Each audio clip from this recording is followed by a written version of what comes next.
All right, welcome to the first solo episode of the Von Dubcast in quite a while. I know lots of you guys have been asking for these. Makes me so happy to hear that people enjoy them.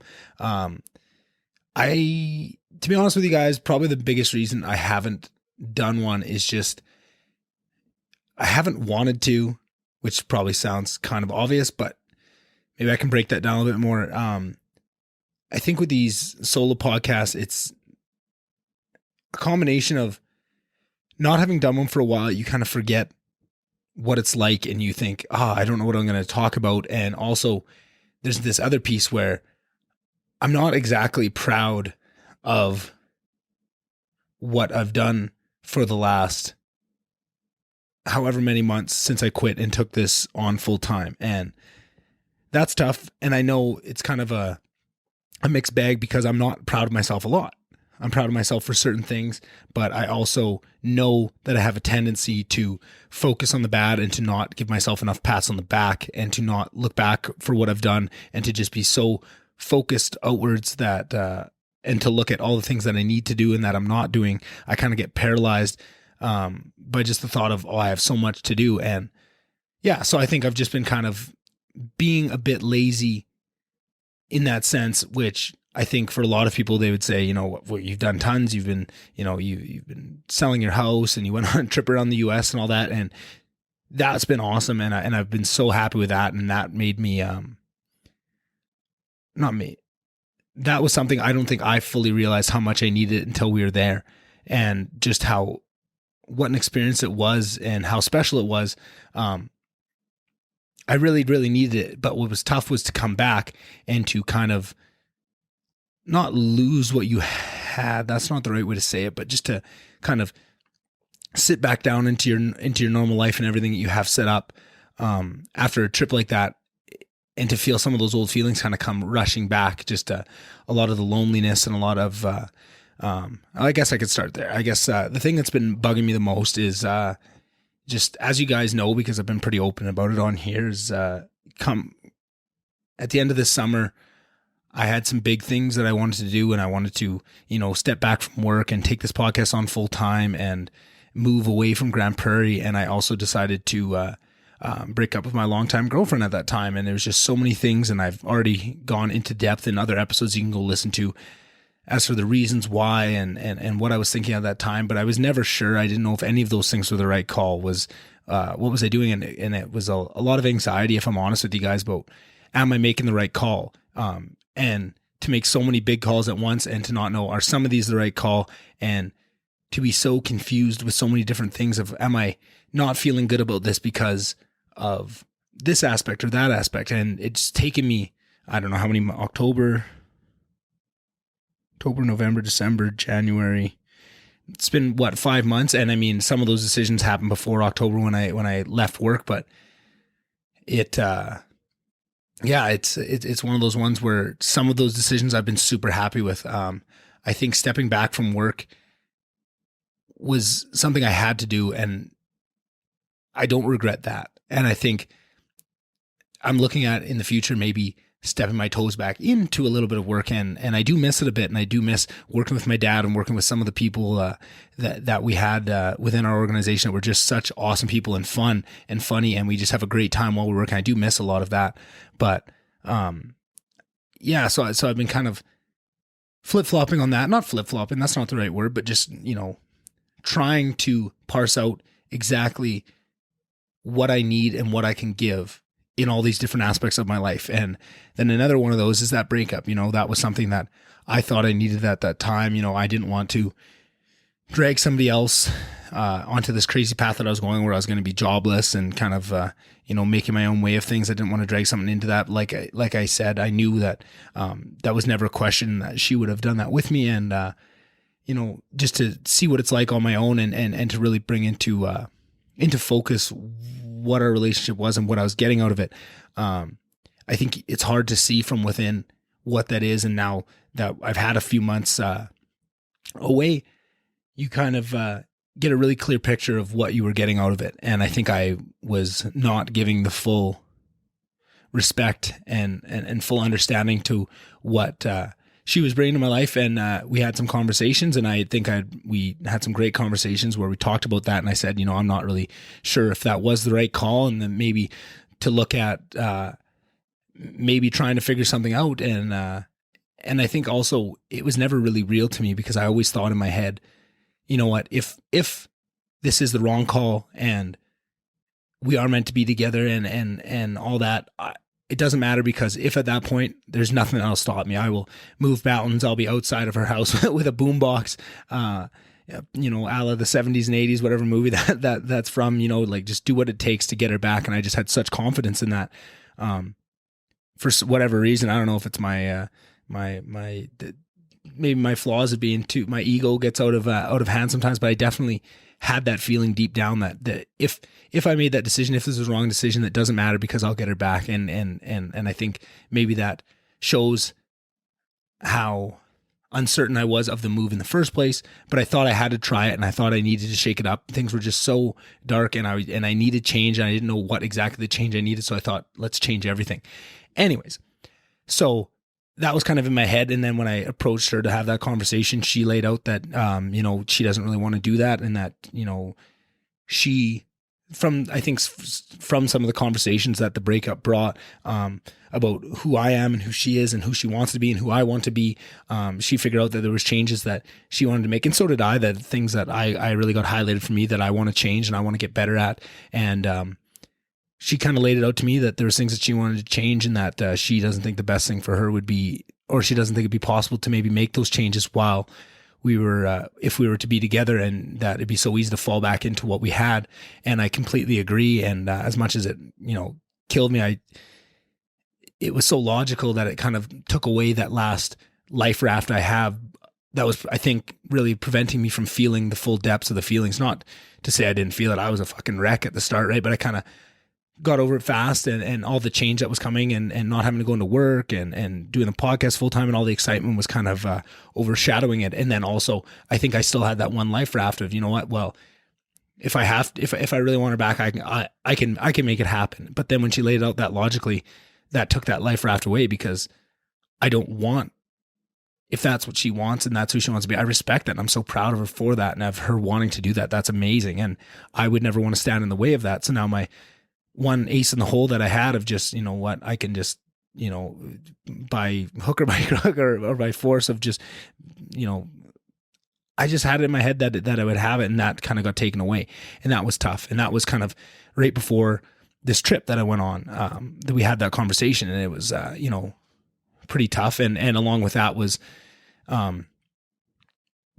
to try not talking as much as well, because, with the dog passing her back and forth, and with everything else, and us both going through an extremely painful breakup, we're kind of there for each other and talking probably more than we should have been. And the breakup maybe wasn't fully real. And that was another thing that was really, preventing the full feelings from being felt. And then to go into this with that of trying this not talking thing, and just, I got to see old parts of myself that I'm not proud of kind of come back up, that I thought I had tamed, which is an interesting experience, of going through so many breakups in the past, and feeling so many feelings that I was really not proud of very selfish thoughts, and very destructive thoughts of negativity, where you, oh, well, if you don't want to talk to me, I don't want to talk to you. Very petty, kind of negative things, even though I know, and you say these things, but intellectually, and I say this all the time, so it's kind of an old trope, but like intellectually, I know that it's not her not wanting to talk to me. It's just something that she needs, right? I know that in my head when I'm thinking of it rationally, but how it feels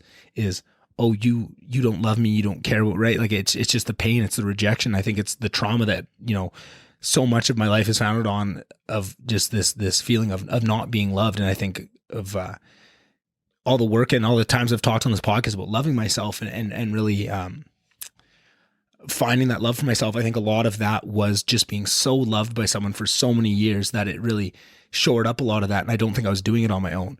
And to realize that, and I think that is something that I need to take to heart, and I need to double down on my work to do that, because you shouldn't rely on somebody else for those types of things. But then to lose that and to feel these old feelings kind of come back up of just, it's childish. It's I don't like feeling that way, but it's hard not to feel what you feel.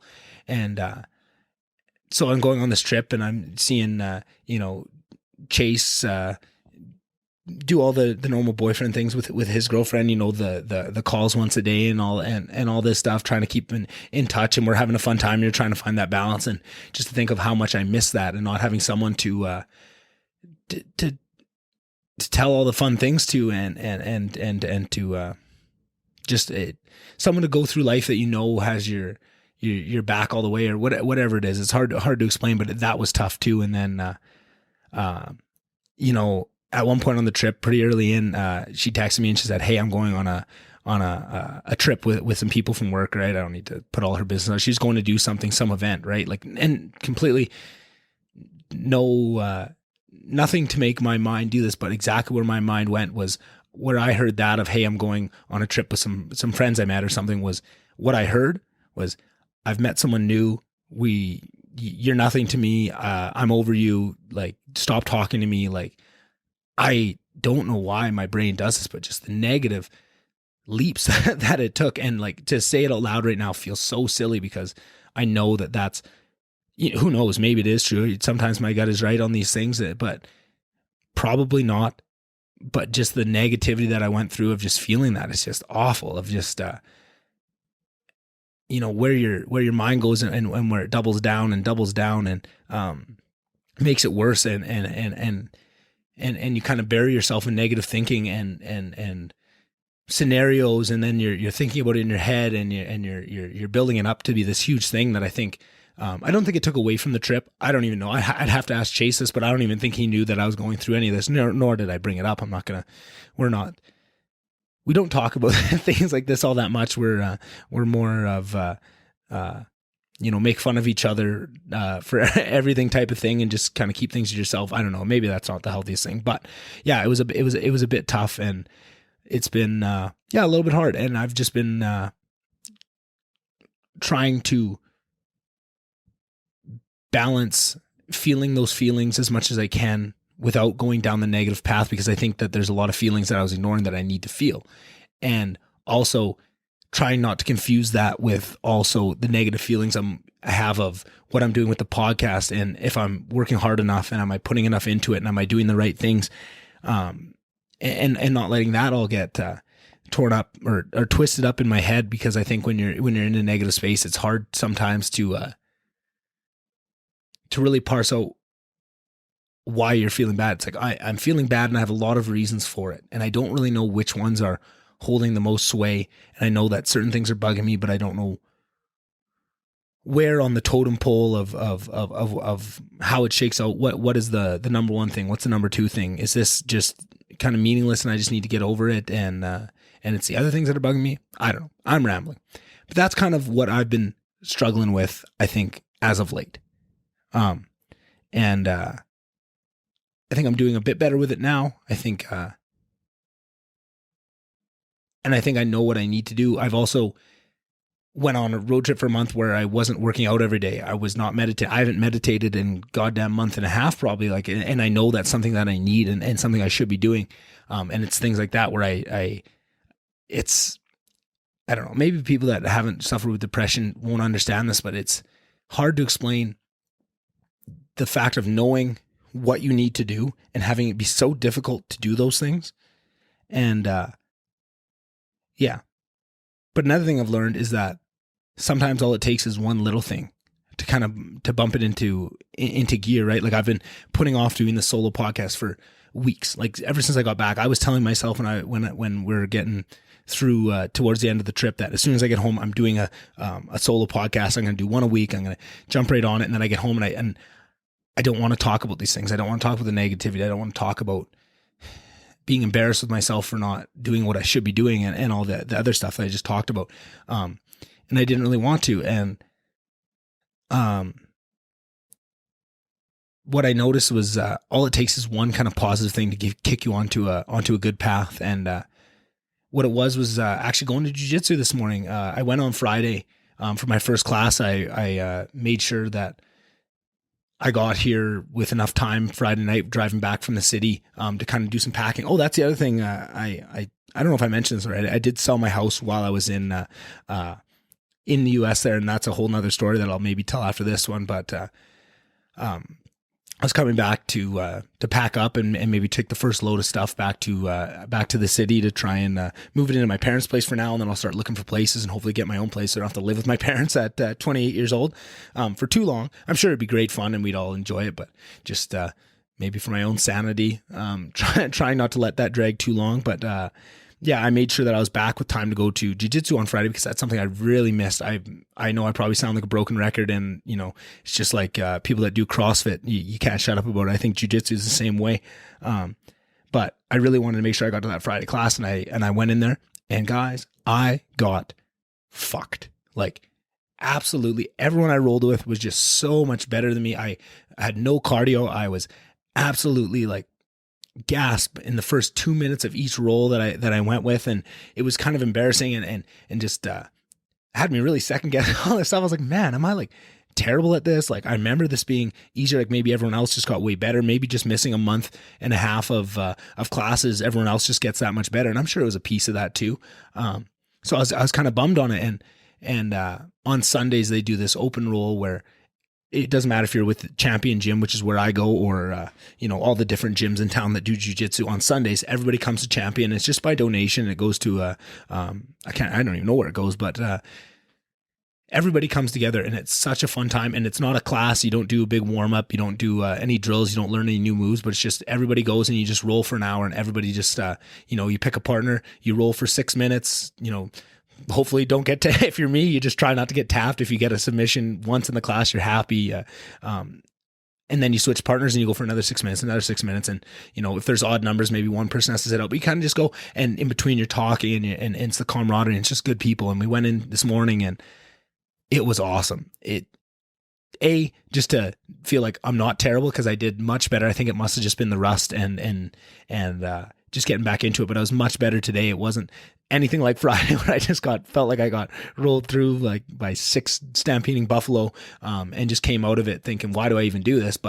And I think that's probably a natural progression of learning something that's as hard as jiu-jitsu. Is you're going to have days like that. But oh man, it was so positive. Just the mood in there, everybody was happy. Everyone was happy to see each other. Everyone was having a good time. Somebody threw the Oilers game on their laptops. We were doing that too, and good music, and just, it lit me up. Like I just, that positivity that you haven't seen. And then I, got home and I recorded the intro and outro for the podcast that's going to come out tomorrow. This is Sunday night. I'm recording this episode.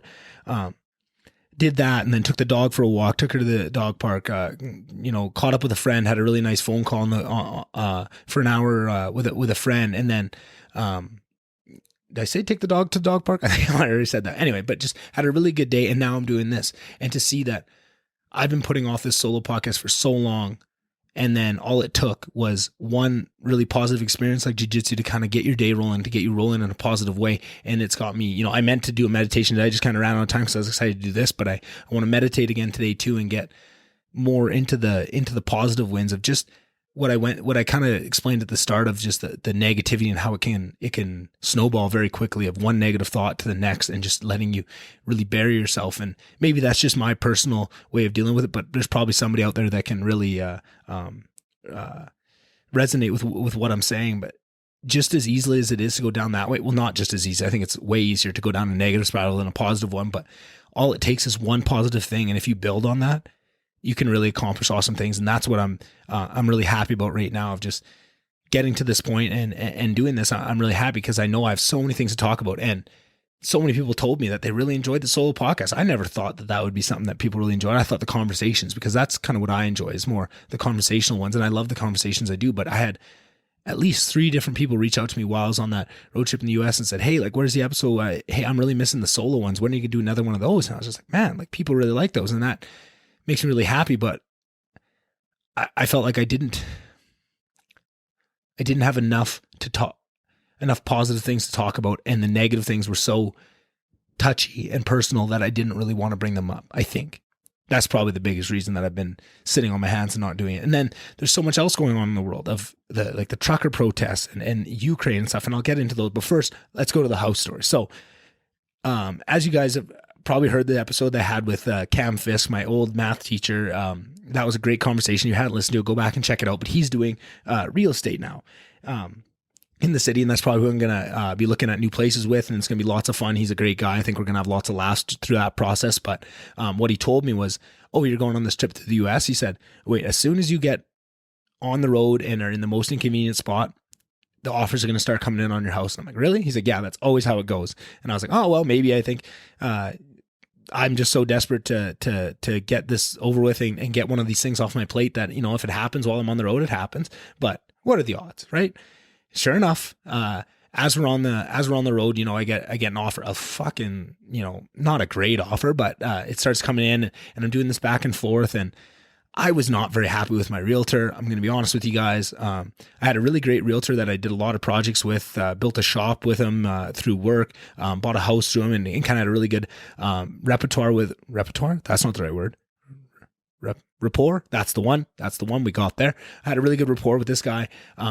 And just when I put my house on the market, somehow, I can't remember, I think he was going on vacation, but he kind of passed me off onto his brother, who's also a realtor. And I've never talked to this guy in my life, still to this point. We've just texted, gone back and forth, and it just really felt like he couldn't give a shit about me or my house. And I'm sure I'm reading into this, and being in kind of a negative place probably is allowing me to read way more into this than there is. But I just didn't have a positive experience. It felt like I was getting lowballed, and that he couldn't really care less of whatever. He's going to get his money anyway. And but anyways, got it to the end and got it sold. And then, wouldn't you know it, Chase actually had a house on the market too, and he started getting some action on his, and we were both just going through this this house selling process. And I think I was more fired up for Chase than I was for my own, because his had been on the market longer, couple other things, and to watch the real estate agent that he had was just so awesome, and just took such good care of him, and so clearly showed that he cared about Chase and about the house that he's selling and all that. I was like, man, this is what I'm missing. And just to go through that experience while being on the road, and then to come back.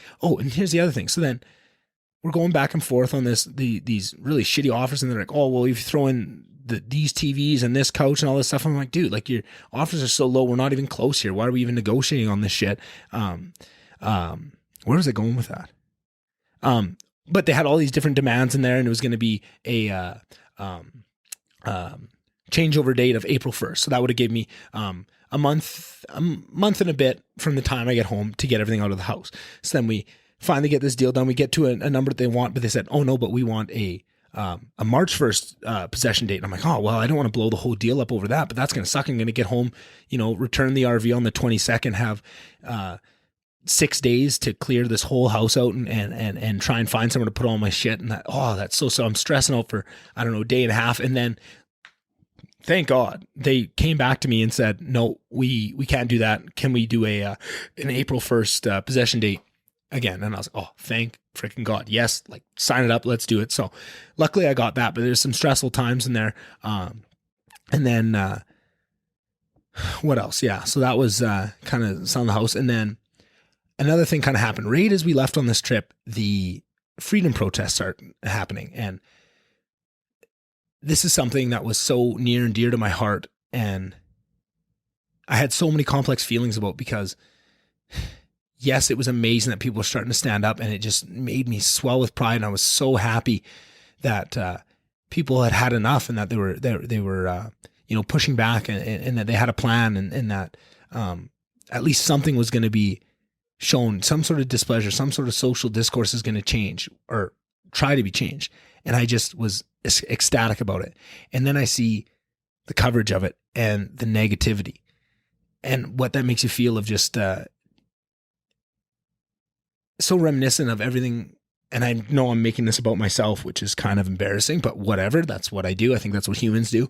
But it was just so reminiscent of what I've been through this last 2 years of COVID, of just at each point of having what I think is a pretty reasonable take that sees both sides pretty easily, and recognize that this is a very important, that this disease is serious, and that we have to take it seriously, and that there's rules that we need to put in place that are going to suck. But on that same note, that so much of this is not following science, and these aren't rules that aren't helping people. They're just there to give power to people, and they're still staying there because the power that we gave people that was not earned, which is completely natural and a part of human history and just and human nature, is that when you get power that is unearned, you wield it in poor ways, right? You see that unfortunately in the healthcare industry right now with some of the best people that really stood up to it. They all either got fired or stepped away because they couldn't handle it. And now you see people that have, a dying grandparent, and they're so staunch on these rules that aren't exactly following it. I could show you a negative test that day and we're still, no, only one visitor, and you can't switch it. You can't have anything. It's like, is this really following science? And is this really causing more positive outcomes than negative? Or are we kind of far down the road? And so much of this whole time has been me feeling very confident not confident in that I will take things. If I'm wrong, if I'm shown to be wrong, I would change and I've changed my mind so much. If you go back to the first couple episodes of this podcast, I'm saying, listen to Dr. Fauci. Dr. Fauci knows what he's doing. And I said that because I would listen to Dr. Drew, who I'd listened to on tons of podcasts, listened to hours and hours of this guy, and I really trusted him. And he was saying, I know him personally. I trust him. Listen to him. Right. And I changed my mind on that, right? For reasons. And once it came out, what he knew and some of his other perverse incentives that he's had throughout this. And I've changed on that, right? But I've been so confident that if information comes out that adequately addresses my concerns, I will change on them like I have, right? And to see that position and that take molded and just twisted into something that it completely isn't, and to be labeled with all these different things and to be uninvited from events and so much of the stuff without anybody talking to me or listening to me about what I actually think on the subject and the research I've done and the things I've listened to and the questions I have that I think should be answered. It was just such a painful experience to just go through and at each turn be so vocal and so steadfast behind trying to bring light to these concerns that I have, and to be just painted with the worst, most awful, vile things that you can say, which it's not true, but for some reason, just the repetitiveness of it really wrecks a guy. And that's been a painful part of these last 2 years of just, everyone said, you pour a huge part of who you are into fighting for freedom and all of these things. And then you get labeled and people say, oh, you just don't want to wear masks. It's like, no, obviously not. That's such a shitty, terrible, uncharitable take on this that is incorrect. It's not that, but why would you say that? And people still are, but it was painful. And then to watch this trucker protest, which is just everything I've been fighting for and everything finally coming together. And then to see the mainstream media is one thing, they're going to do this and they just cover it as if they find the one bad apple of the bunch and they just focus on that and they paint it all with this brush that these are evil people, even though there's countless counterexamples of them shoveling snow, cleaning up garbage, of, talking to the people around them and finding out, okay, what is it? What is Harlan, what can we do for you? There's countless examples of this throughout this. If you're looking in the right places, I suppose there's probably a lot of people that didn't get to see any of that, which is unfortunate. But less than the mainstream media is to see so many people my age that just are so far down this rabbit hole of have their whole identity tied into this COVID stuff of being on the right side of it, that even when there's huge proof in front of our eyes that this is not a small fringe minority, that the people actually care about this. This is not a mass. This is about freedoms. This is about the Charter of Rights, and that we have allowed people that do not deserve it, these politicians that have never had our best interests at heart, that have never cared about us, that have had, completely sold us out to these companies and to pharmaceuticals and to big business and to Walmart and Amazon throughout this entire thing, to give them the powers that they've taken on, not even to give them, they've just snatched and grabbed these powers that this is not safe and that this is not okay. And then to just be so flippant and just be say, oh, these guys are just crying about a mask or something. It was just so painful to watch. And I think something that was very important to me and made me feel great, and I think it's important for you guys to hear too, is the response that we got to see when we were going through America.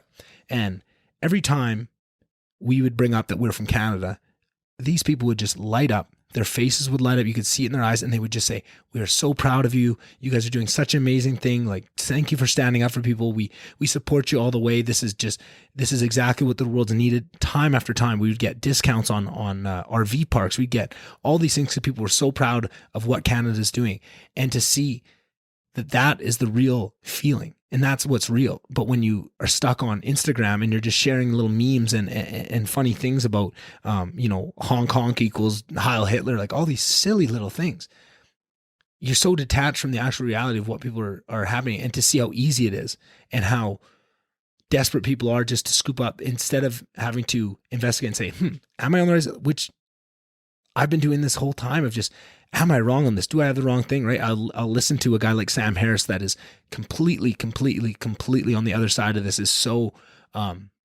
stark, but he's a smart guy. And of the takes on the other side, he does it the best, right? And I'm listening to him and I take it in and I say, am I wrong? And I adjust my my position and try and give up a little bit of ground, try and concede a couple points to try and find it in the middle. And at every point where you're conceding a little bit to try and find a more normalized thing, you see everyone doubling down. And I shouldn't say this. I think I feel it from the one side, but I'm sure there's people on the other side too, because I hear a lot of idiots that are saying shit like, COVID isn't real. This never was real. This is all made up. It's like, well, no, that's not real either. And that's them doubling down as more is coming out, right? And I see the same thing on both sides. So I shouldn't just paint it all with one brush. But that's what you're feeling on this. And then to see, so then you see it going, you see them try and lie a bunch of different ways. So first they're saying, okay, it's just a couple trucks. It's no more than 30 trucks or whatever. And they're bad people. And then, okay, well, no, that kind of got blown up because now you can see this is much bigger than a couple trucks. And okay, that lie didn't stick. Okay. Then, it was the next thing. I can't remember what the next thing was. There's one more before this, but eventually they get to Ottawa, and there's somebody with a Confederate flag, and I think there was a Nazi flag or something there. And then the take was, oh, these are all Nazi, these are all racist. They're all these things because of one or two guys. And it's like, well, no, you can't paint with that brush. That is just doing a disservice to what this is in reality, but also, if you allow that logic to stand, you now invalidate any sort of protest, which is exactly what they want. They want to have nobody be able to stand up to anything, COVID or not, anything else, right?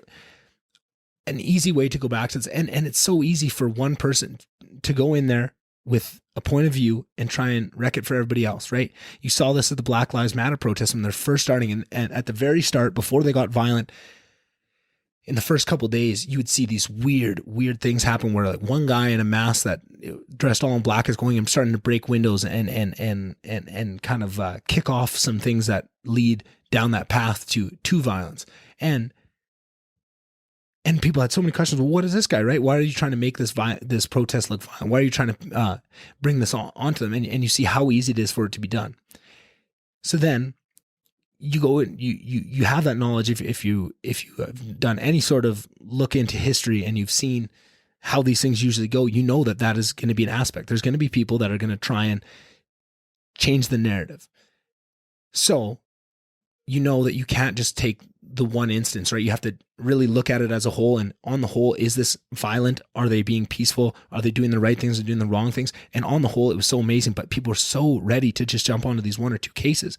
But this is the logic you got to follow. So now, if any protest can be completely disavowed and everybody is a bad person for even associating with it because of one flag, now what happens? So now, should we have shut down? Could one person have walked in the Black Lives Matter protest with a Nazi flag, and then we shut down all the protests and anybody that even sees any support of BLM?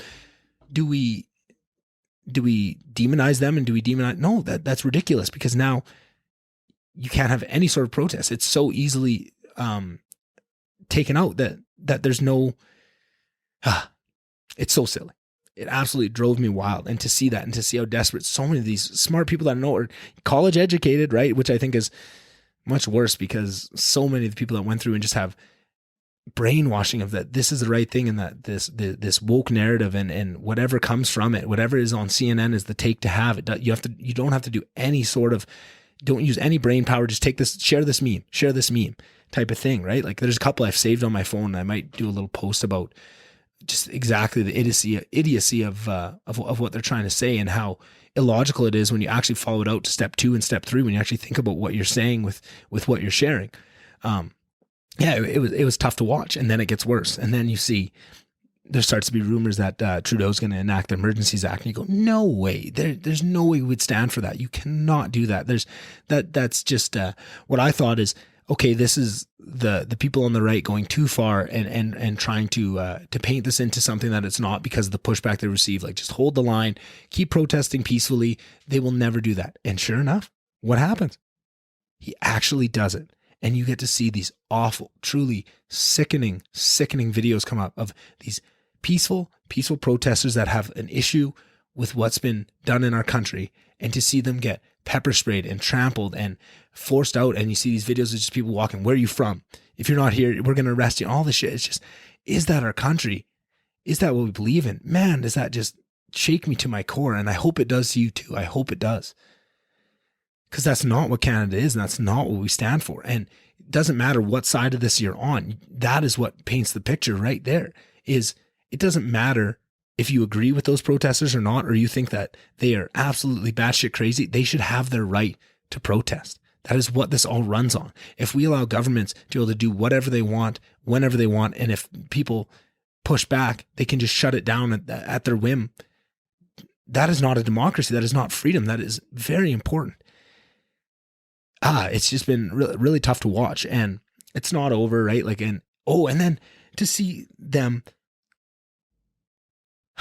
GoFundMe take everybody's money that donated to them, establish themselves, the government of Canada goes to them and says, we've deemed this a terrorist organization, or whatever rationale they put to say that the will of the people speaking with their dollars, we're not gonna support that. And they take all their money. And at first they tried to take that money and donate it to where they thought. So they were just going to take these people's money and just allocate it as they wish from their point of view.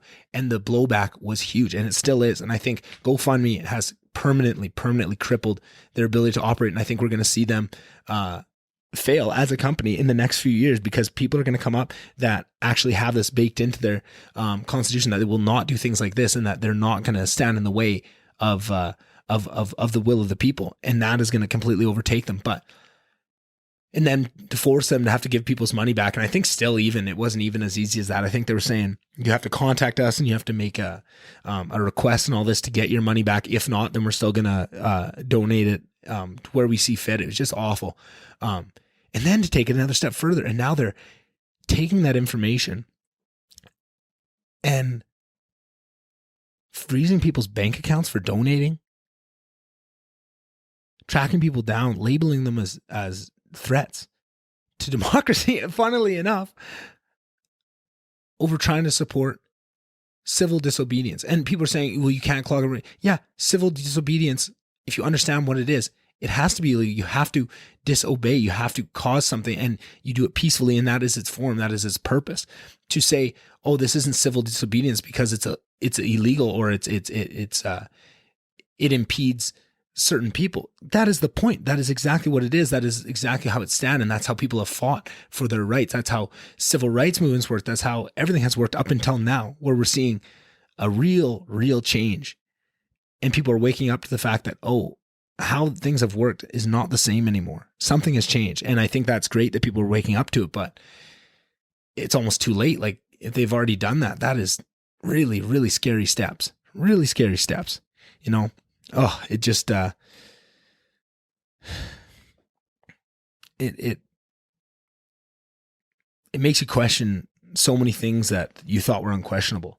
And, yeah. And the thing is so much of this proves me right. And if you go back and listen to the earlier podcast, so much of this is exactly kind of what I laid out of people were at the very start talking, oh, it's just a mask or it's just this. And I said, no, it has nothing to do with the mask. That is completely not. It's about what kind of power we're handing over and what we are tacitly agreeing to by not pushing back on even these silly things. If it doesn't fall, I am a big rule follower if it makes sense. I am all about it, right?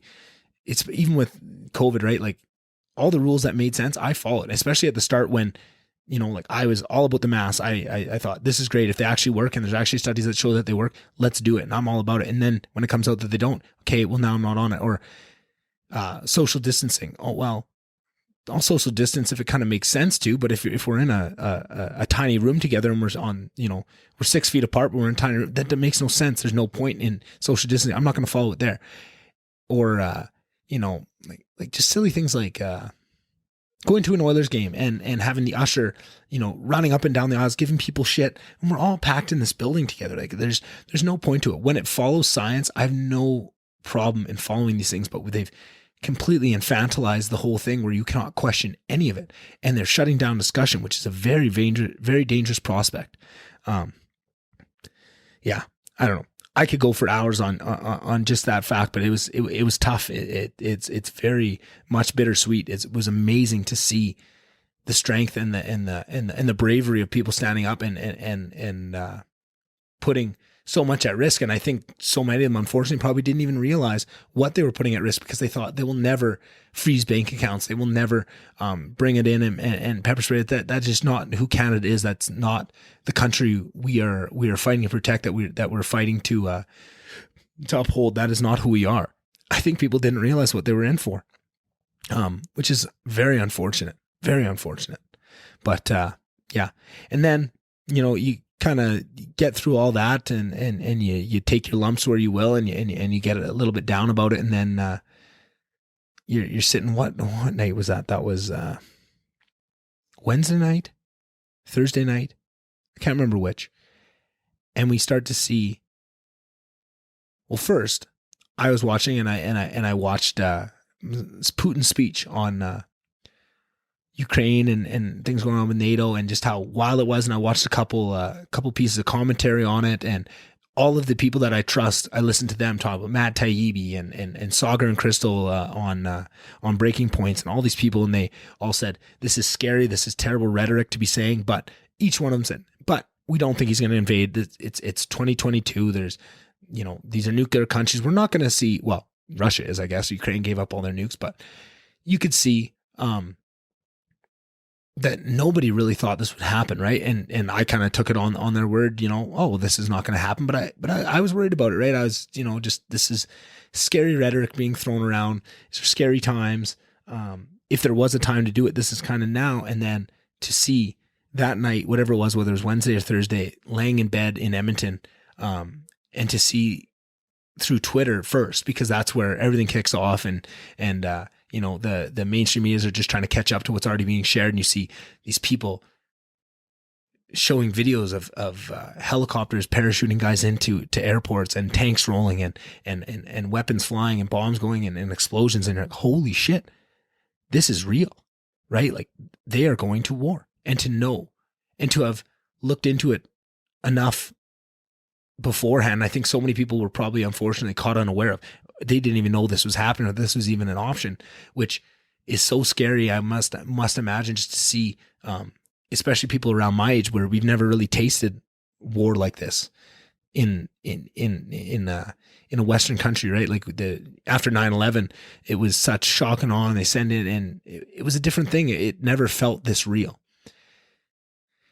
And that is a gift and a curse. I think it's a curse for those people that were caught so unawares that they have to go in and wonder, and to see all this carnage and to see all these awful videos of parents saying goodbye to children because they have to go fight and to lose that, and the tears that are shed and the lives that are lost. And that's terrible. And that is terrible regardless. But then there's this other half of it that you don't understand. This is what scared me way more than the war that was going on, is to be cognizant of what the most likely next steps were, of what the Western world could do in terms of sanctions. And one of the biggest things that I knew from listening to those commentators of what kind of sanctions could go and what kind of their their all-in sanctions package that they could send against Russia, which eventually kind of cuts them off from the world banking system and would really cripple them. And you could see what happened to the ruble. That was one of the first things that I posted out on my Von Dubcast account, was to watch the ruble, the Russian currency, just get so deteriorated down to almost nothing so quickly, and to see what a scary time that would be of what these sanctions could do in so many ways.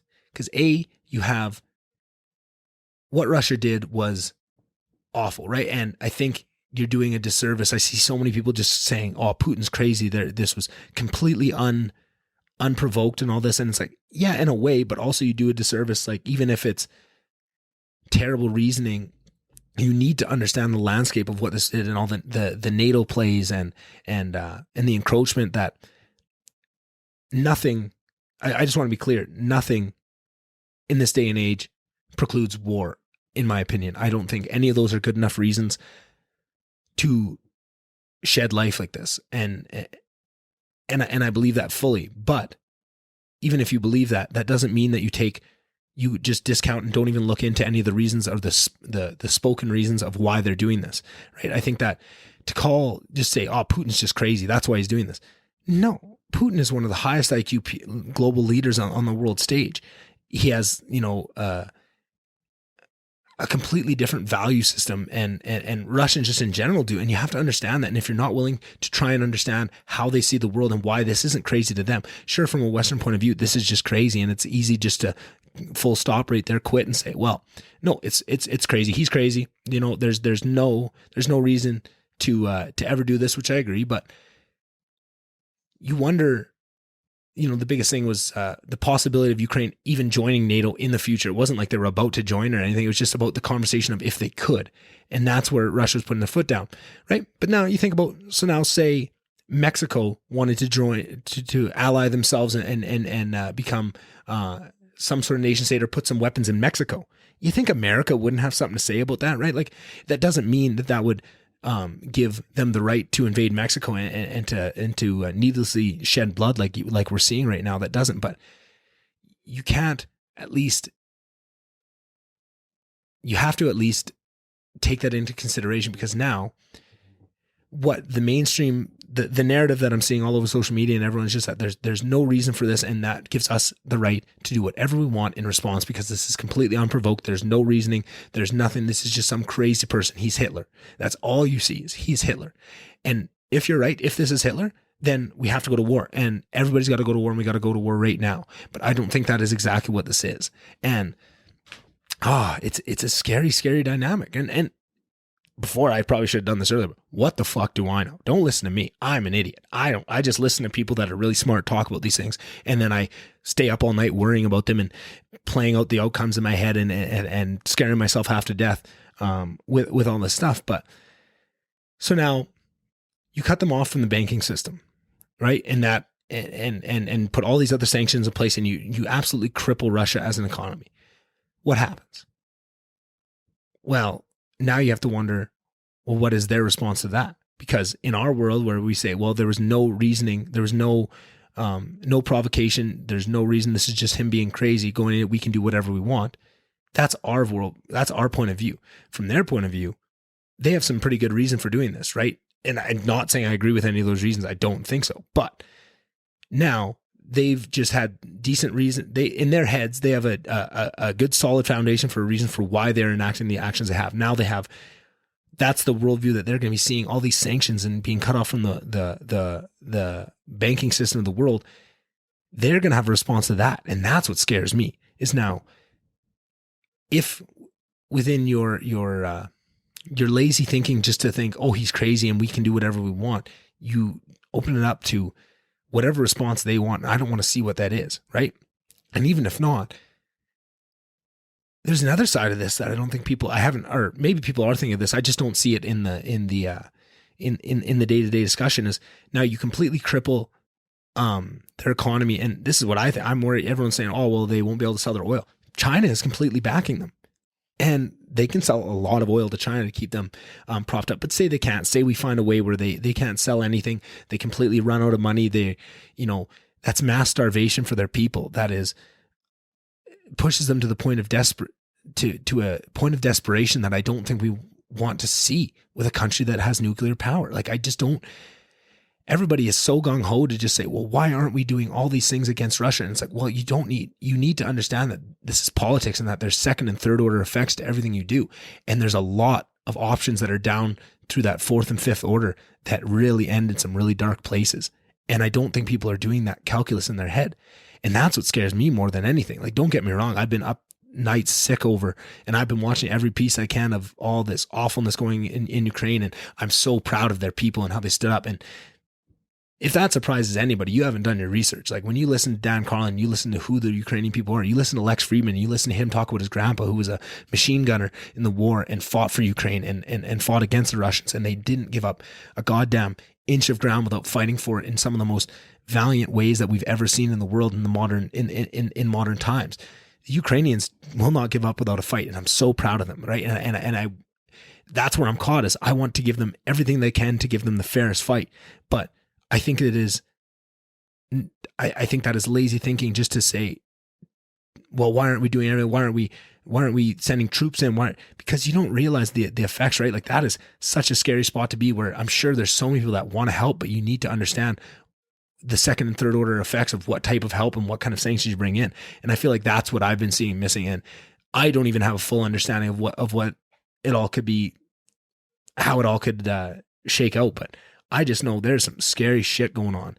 And I don't mean to scare you guys, I mean, no, I'm already scared. I don't need to be bringing you guys all down with me, but I just think there's much more to it. And this is where I see people just with the memes again. And the same thing with the trucker convoy, and some of them even tie the two, right? Like, I've seen, what has people been sharing all day? Oh, if that guy in his F-150 should be off in Ukraine and stuff.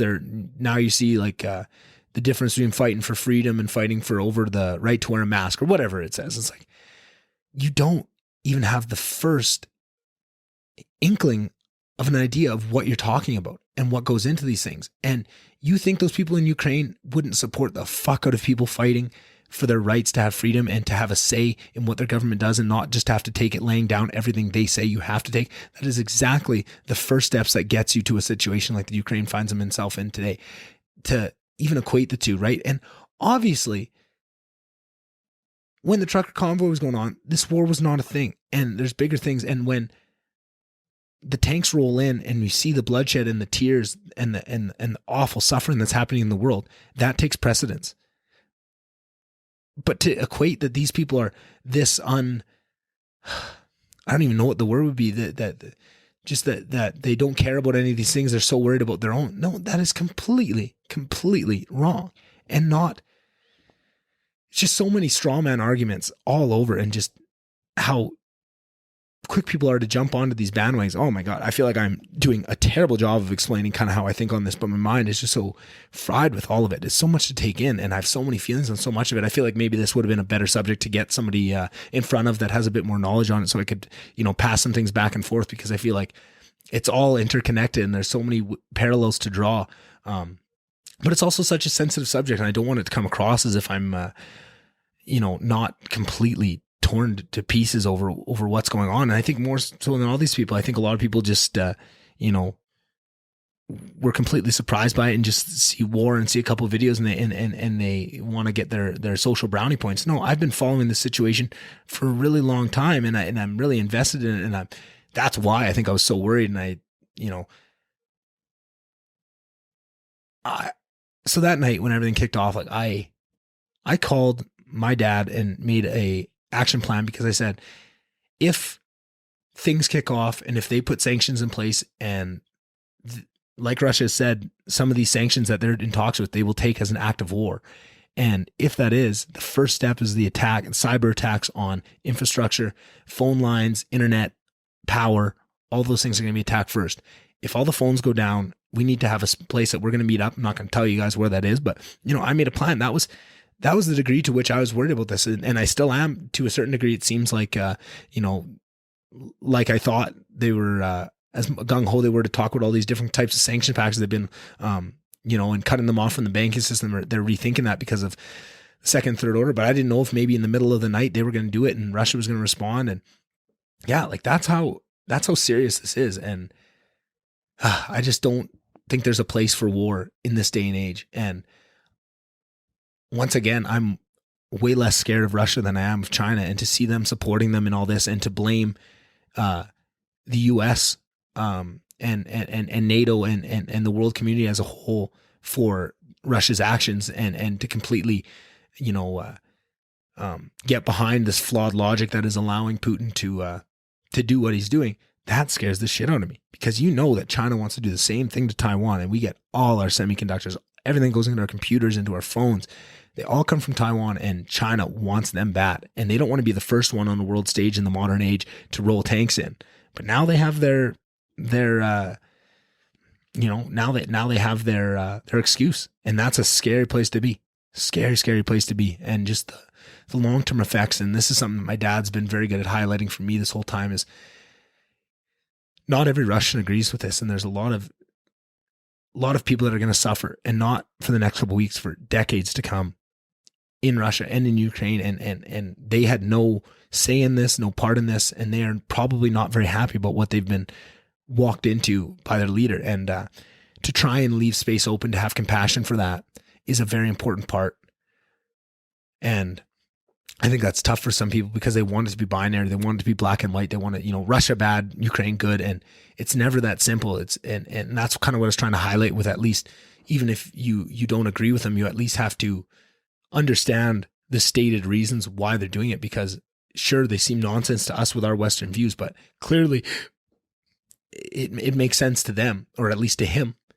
And you have to give that at least some weight, or you're going to misunderstand the situation and you're going to make a dumb move.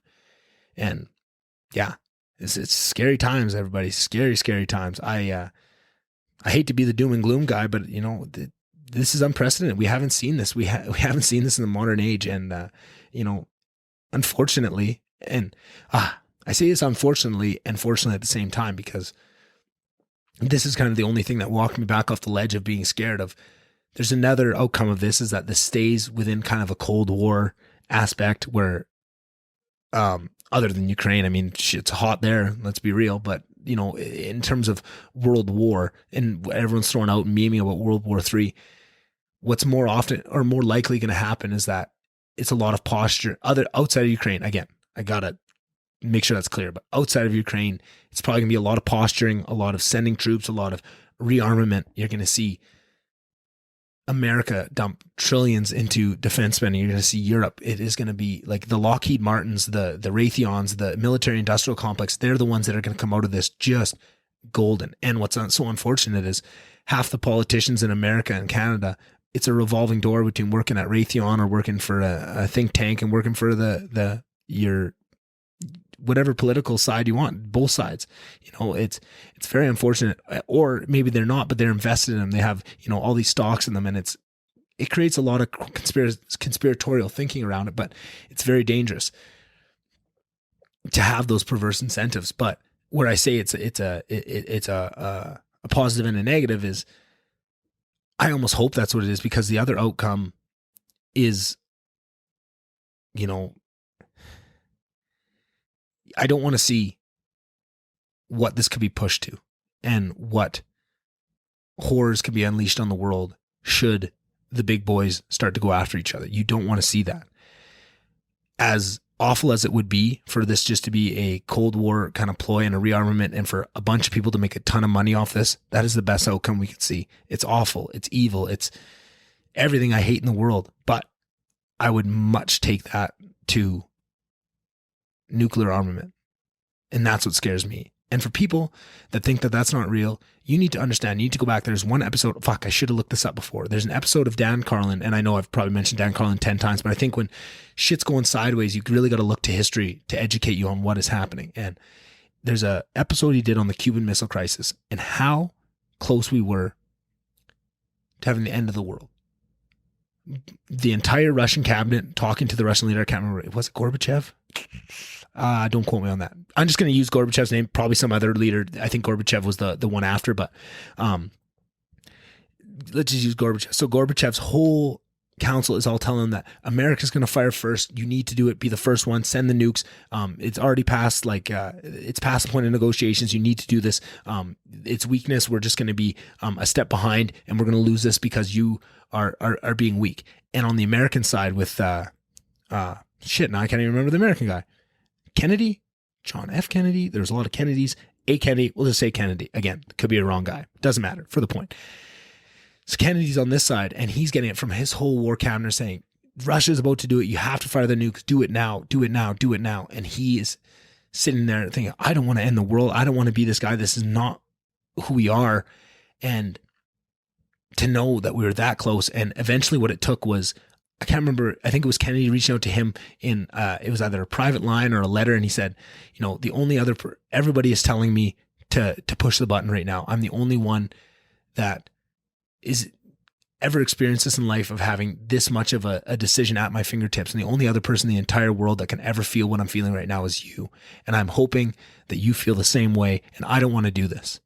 And luckily enough, that is exactly what Gorbachev thought. And eventually, and I think now that was the starting of that red phone that is in the Oval Office and the Kremlin, I believe, to always keep an open line between like the very top of the top open for conversations like that, but to understand how close we came to losing the world over such silliness. And it's getting so close to that now. But I think so many people, because it didn't happen and so little people did the investigation and looked at history to realize how close we were.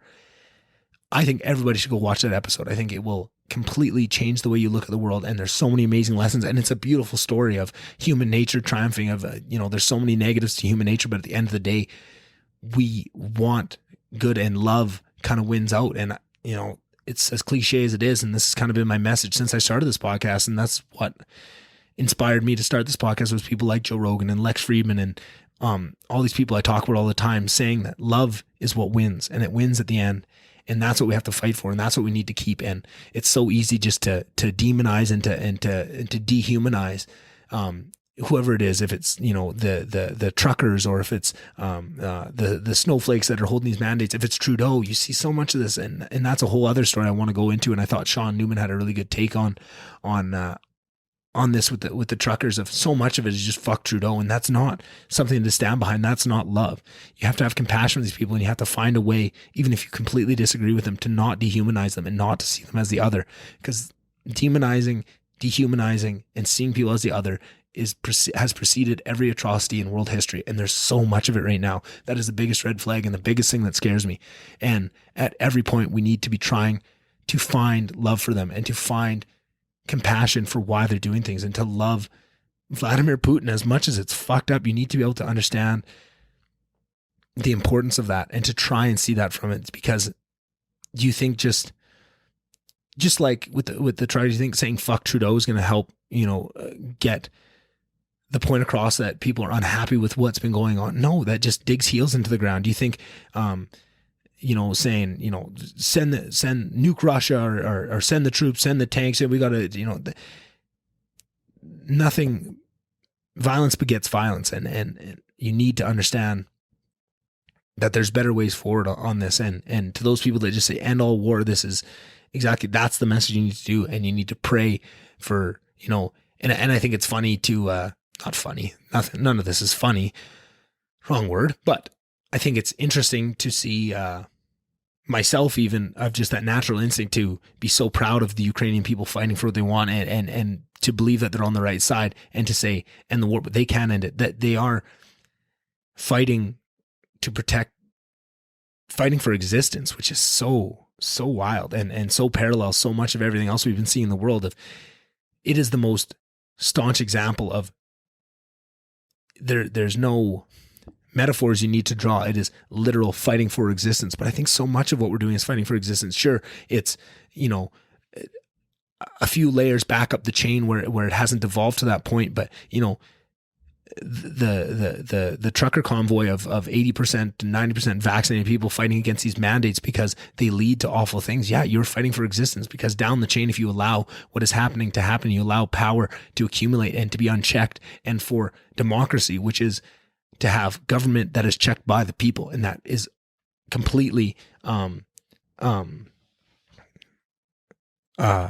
like kept in check. What's the word? Like, You are completely accountable to the people. That is what you need. And when you see that you can just call the Emergencies Act and take away all accountability of the people, you don't have to listen to what they're saying. You don't have to take any of that in accountability. You can just send the forces in with pepper spray and horses, and you can do that. That is not democracy. That is not at all what that is. And sure, it's not fighting to protect your homeland against an invader, but it's not as many steps apart as you guys would think.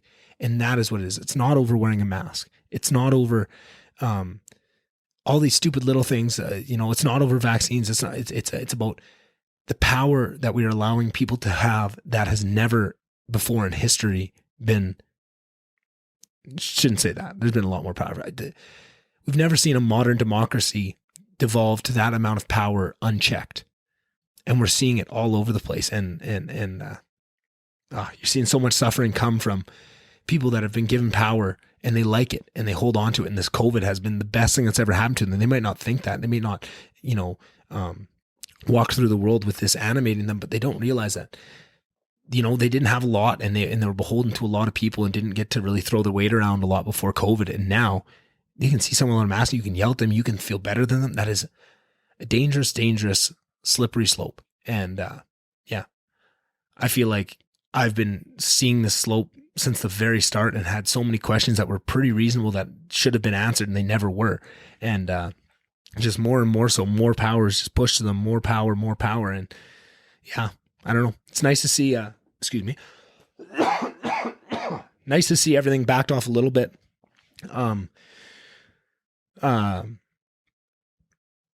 With some of the vaccine mandates, that's amazing. I mean, I haven't really taken full advantage of it. I've been busy, haven't really been doing much, but I'm looking forward to it. Once I'm back in Edmonton, you'll be able to go to some comedy shows and maybe go to an Oiler game. This is gonna be so amazing. I'm really happy with that, and I think that is a huge play. And I think that the vaccine passport thing was of all of them one of the most heinous oversteps in power of what we should allow people to do. Because sure, it seems to a large percent of the country, it seems reasonable, but if they have that power, they've clearly shown they don't really have to show their homework on why they're using it. And if maybe it's not COVID next time, maybe it's something else. Maybe it's, who you support, or maybe it's, maybe some Trump-like character gets into power in Canada and is everything you fear, right? And he takes those powers and he gets to decide. Now he's going to control who gets the passports and who's allowed to live and go to grocery stores and stuff. It's a very, very dangerous slope to allow that kind of power. And that is why so much of this is important. And I'm rambling. I probably should wrap this up. I hope I didn't scare everyone too much with some of those things I'm talking about. I know these are really heavy, dark topics a lot of the time. And, I hope it's not too scary. I hope I can have maybe after I put this episode out and kind of put my feelings out there, maybe I can have some people on that listen to it and maybe see things differently, or maybe have a bit more optimistic viewpoint on it to come on and talk about it. But I just think it's important. It scares the fucking living shit out of me.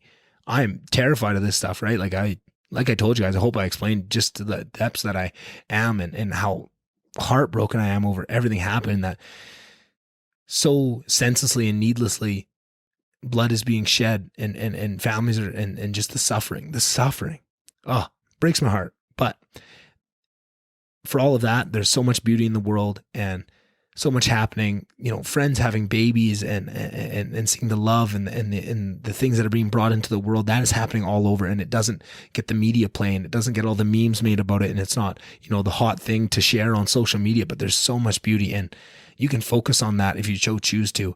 And if you go looking for it, it's not like negativity, it just pops into your life and it pops up all over. And I think social media really exacerbates this, but that doesn't mean that it really outweighs the beauty. You just got to go look for it. And I need to do a better job of that myself, of balancing that out and looking for the beauty in the world. But I think we all can. And I think that's really the only thing that's going to get us out of this. Like I said, love is the thing that wins at the end of the day.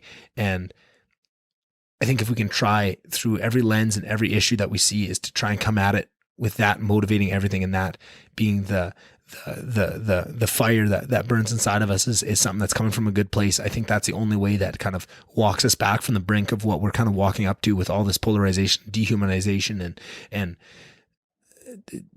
hating our neighbors. That's not what this is. There's real evil out there, and this is a perfect example of it. Do you think these truckers in a convoy are that evil? Like, does that really?